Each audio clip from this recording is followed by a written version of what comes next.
ฉันได้ยินเสียงเรียกชื่อฉันจากที่ไกล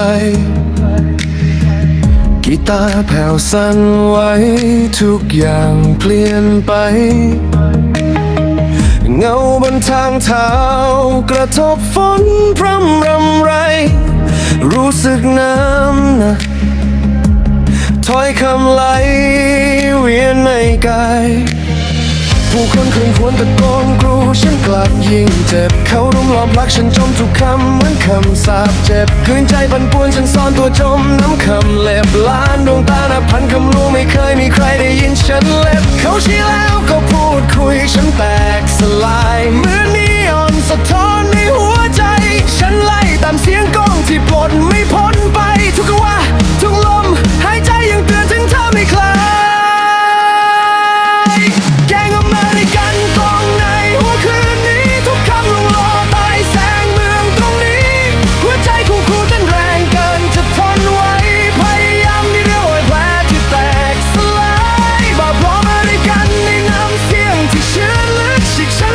สัปดาห์ที่เหงาสุดสูงฉันยังตะโกนฝ่าคลื่นสัญญาณรบกวนลอยแต่ยังหาไม่เจอเสียงของตัวเองสักหน่อยฉันเดินบนถนนกาวีวางสะท้อนกล้องตามมารอยยิ้มเธอยังหลอกล้อนในทางยาวกลางกระจกกาสายตาคนเป็นจอเล่นซ้ำเรื่องเราในเวลารอยยิ้มปิ่นเบี้ยวซ่อนบาปลับฉันนี่หมอกมัวไม่พ้นตาเขาชี้แล้วก็พูดคุยฉันแตกสลายเหมือนนีออนสะท้อนในหัวใจฉันไล่ตามเสียงกลองที่ปลดไม่พ้นไปทุกจังหวะทุกลมหายใจยังพาฉันย้อนถึงเธอในใจ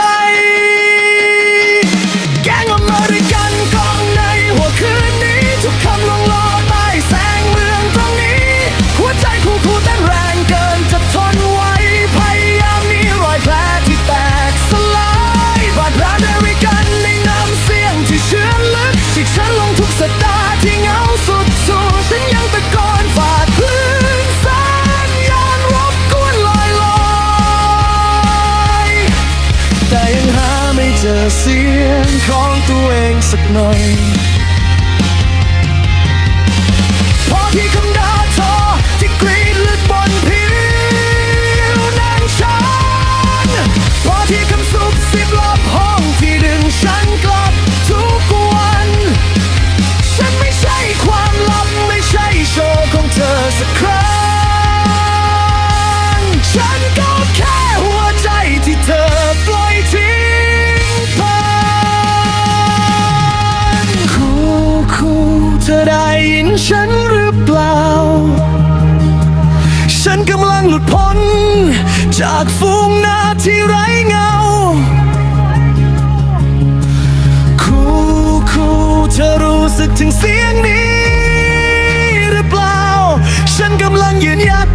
ทวงคืนพื้นทางของเรา